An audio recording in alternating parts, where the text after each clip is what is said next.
आपल्या पुतणीशी प्रेमसंबंध असल्याच्या संशयावरून काकाने एका तरुणाला बेदम मारहाण केल्याची घटना अंबरनाथच्या पालेगाव परिसरात घडली आहे। या प्रकरणी शिवाजीनगर पोलीस ठाण्यात 5 जणांविरोधात हत्येच्या प्रयत्नाचा गुन्हा दाखल करण्यात आलाय।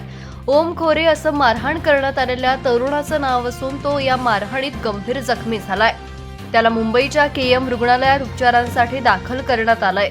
ओम याचे आपल्या पुतणीसोबत प्रेमसंबंध असल्याचा याच परिसरात राहणाऱ्या संदीप गवळी याला संशय होता।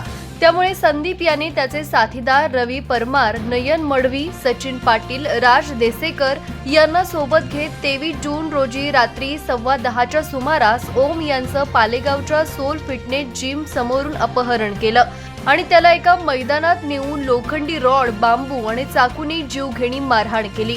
यानंतर ओमला तिथेच टाकून आरोपी पसार झाले। या मारहाणीत गंभीर जखमी झालेल्या ओम खोरे याला सुरुवातीला उल्हासनगरच्या शासकीय मध्यवर्ती रुग्णालय आणि तिथून मुंबईच्या केएम रुग्णालयात उपचारांसाठी दाखल करण्यात आलंय।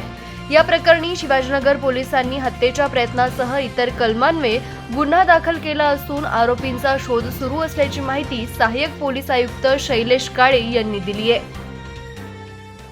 शिवाजीनगर पोलीस स्टेशन हद्दीमध्ये पालेगाव या ठिकाणी ओम रवींद्र खोरे या 19 वर्षीय मुलावर 5 लोकांनी हे वार केलेले आहेत। त्या वारामध्ये तो सध्या जखमी आहे। त्याच्यावर केएम हॉस्पिटल या ठिकाणी उपचार चालू आहेत। सदरची घटना प्रथमदर्शनी ही प्रेमसंबंधातून झालेली असल्याचे निष्पन्न होत आहे। याच्यामध्ये मुलीच्या भावाने हे 4-5 लोक जमा करून त्यांना मारहाण केल्याचं निष्पन्न होत आहे। जीवे मारण्याचा प्रयत्न या अनुषंगानं गुन्हा दाखल केलेला आहे।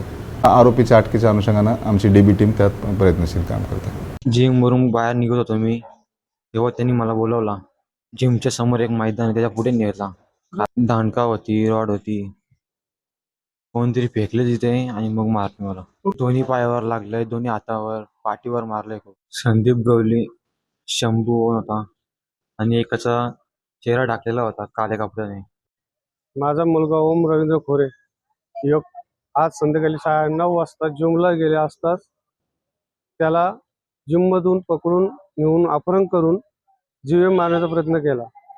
त्याच्यामध्ये संदीप जनार्दन गवली आणि एक शंभू म्हणून पोरगाव, या दोघांनी त्याला जिममधून पकडून नेला आणि पुढे अंधारात नेऊन 4-5 जण दुसरे होते त्याही मारले। मारण्याचं कारण संशयपद मुलीच्या वरून ते संदीप जनार्दन गवली ते पण राहिला पालेगावातच। त्याच्या हाताला 4 फ्रॅक्चर आहेत, पायाचे दोन्ही पाय फुटलेत आणि तो सबूत मिटवण्यासाठी त्याचा मोबाईल सुद्धा फोडून टाकले। मला हीच मागणी आहे की त्याला न्याय मिळावा।